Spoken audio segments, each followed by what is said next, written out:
My name's Laura Ogletree, and I'm going to share my story with you. It was honestly around this time last year in 2021 when I started noticing I had some leg pain.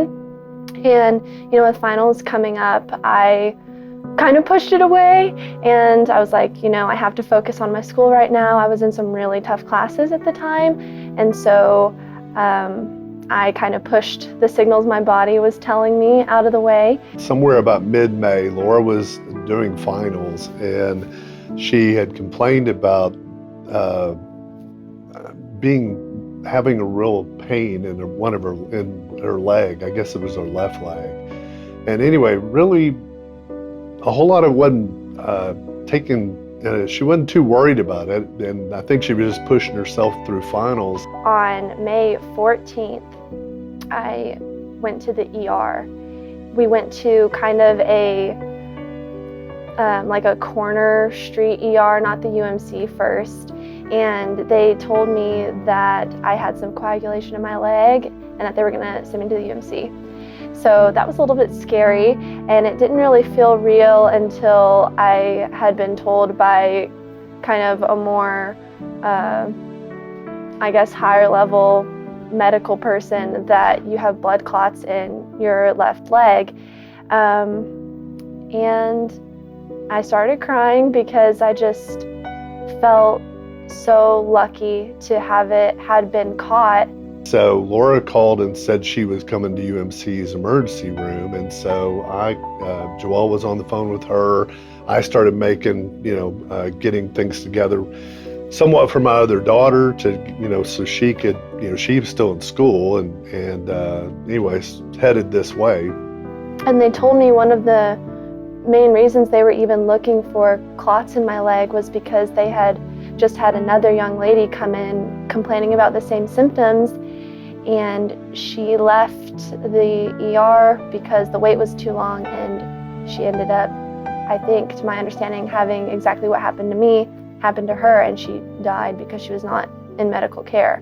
So I felt really thankful that they knew to look for that in the first place. So that was just a really emotional day. After that, I was an inpatient at the UMC. They put me on heparin, which is a blood thinner, and I was on that for a few days to see, can we make the clot get smaller without having to do an invasive surgery? And it didn't get smaller, and I am young, so they were like, it's gonna be fine, we can just do the thrombectomy and go through your leg and stuff. So that procedure was scheduled for May 19th, which was my birthday, so it was fun going into my 20s. We go into the surgery, it's supposed to be about an hour, give or take, hour and a half, and I remember Joelle asking me, "Are you really worried?" And I told her, I said, "No." I said, "These guys have it. They do this all the time." And so, anyway, one of the nurses came and got us from the waiting room we were in, and brought us to another floor. And I guess, come to find out, it was the floor where the actual procedure was. And I'm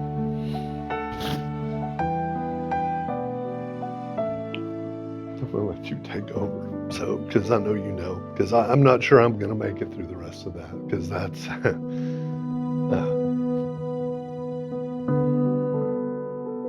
When they went to do the procedure, the clearest answer I've gotten from anybody is that something went wrong and the clot broke free from the tool that was pulling the clot down. But since they had messed with it and created more space in my vein, there was now room for the clot to move to my heart. And so when it broke free, it went to my heart, and I was in cardiac arrest. And they kept bringing me back over the course of an hour, 12 times, at least is like what the records show is 12 times. So to my understanding, I think it was like 5 minutes, no sign of life at all, and then they'd bring me back for a very short amount of time, but then I would go back and not be present anymore. Backtracking just a little bit, they had told us that we were very specifically to wait in Laura's room where she was in the hospital room, and they would come and get us after the procedure was over.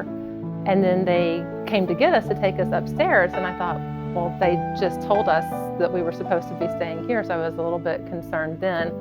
I asked the nurse if she thought that was weird as we were going. She said, no, nothing's weird, it's all right. And I'm like, okay. And we went on upstairs, and they said, who we were. The nurse said, we're here for Ogletree. And they had to just stop in the hallway. And then the nurse said, well, that's sort of weird. And the guy came out from the room where Laura was, and he told us we're doing compressions to resuscitate. And I remember waking up during one of them. I assume it was one that was early on, and I just saw a team of people around me, and it was really weird, and my chest hurt. But I just remember telling myself, it's okay, you can close your eyes, they're taking care of you. And so we just started praying. I had like 2 different groups that I was texting with about her progress. It was supposed to be a pretty simple procedure. So I just texted them briefly and then just got on the floor and started praying as hard as I could. It was her 20th birthday. Yes, it was her 20th birthday. We'd made arrangements, got her balloons, got them in the hospital hidden the day before so she could have them that morning.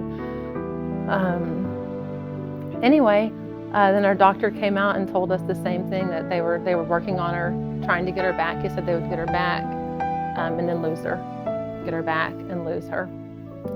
That kept on for close to an hour when we got the final medical reports and read everything. And you hear stories about people who they had to do CPR and they get the person back. She just wasn't staying back. They lost her. They kept losing her time and time again. They got her put on a machine that kept her alive because otherwise she wouldn't be. It was VA ECMO, so her heart and her lungs the machine was doing the work of her heart and her lungs. She'd had an embolism during the procedure.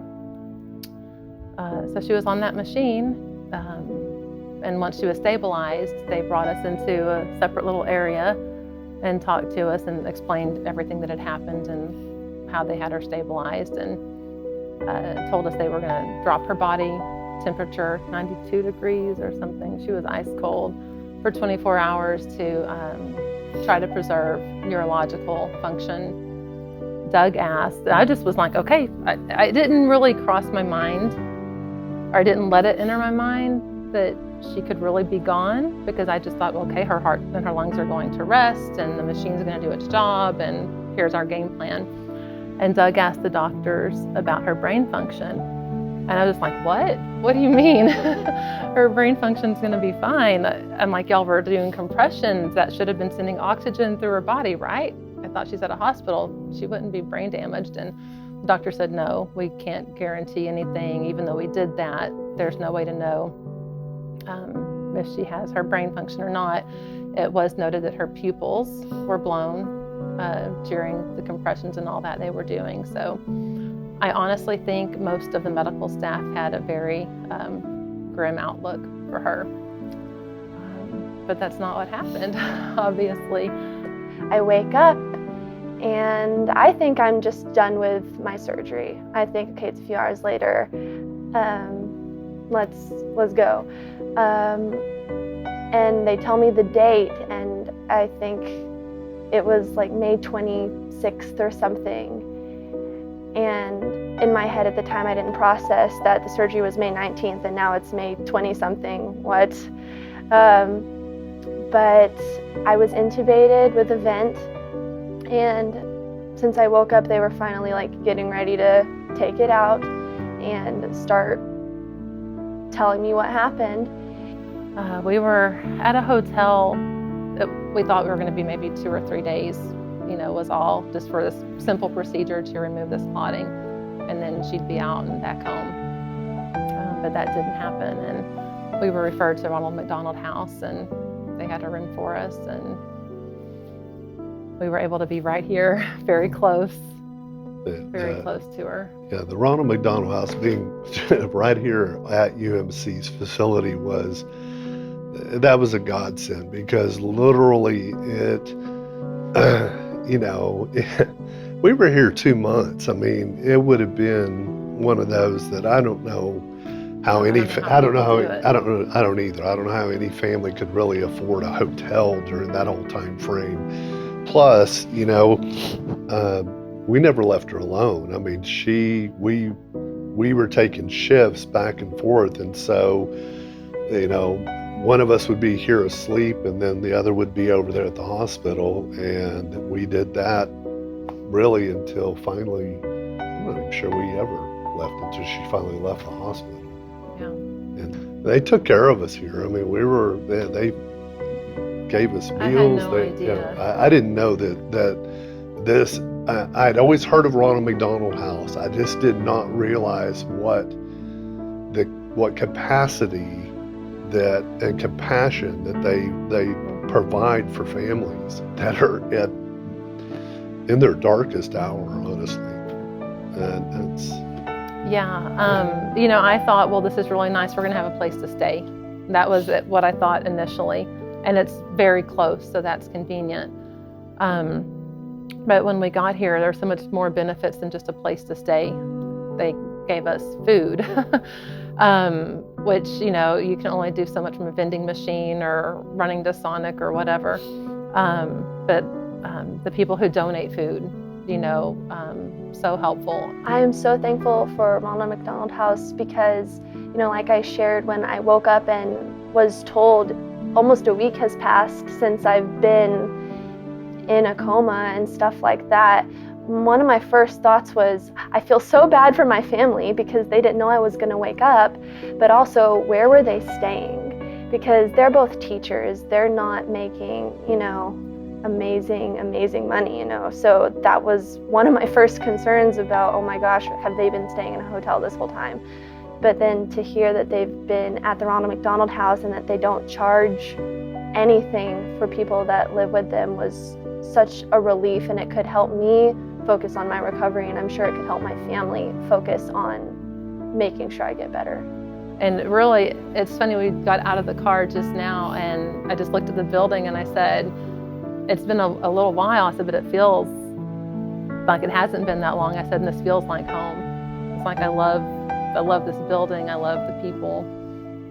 It was our home for a while, and they took good care of us. Ronald McDonald House really helped my family, and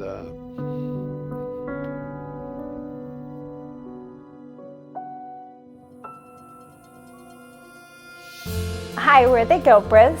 I am Ashley. I'm Elise-Elle. And we are an RMHC family.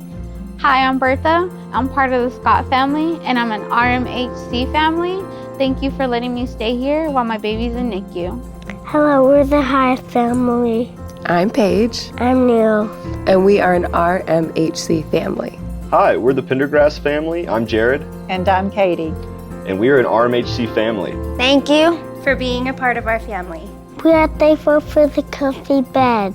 Thank you for allowing us to be part of your family and treating us like your own. We love RMHC because it provided a place for my family to go whenever I was going through my heart surgery. We really appreciated that time that we had there when Jared was only 9 years old going through a heart procedure. And so it was most important to us, and we are so thankful. Thank you, RMHC. Because of people like you, my family didn't have to worry about where they were going to stay, how they were going to get food, and they could focus on their child's recovery. And along with my family and so many others, these donations really go a long way.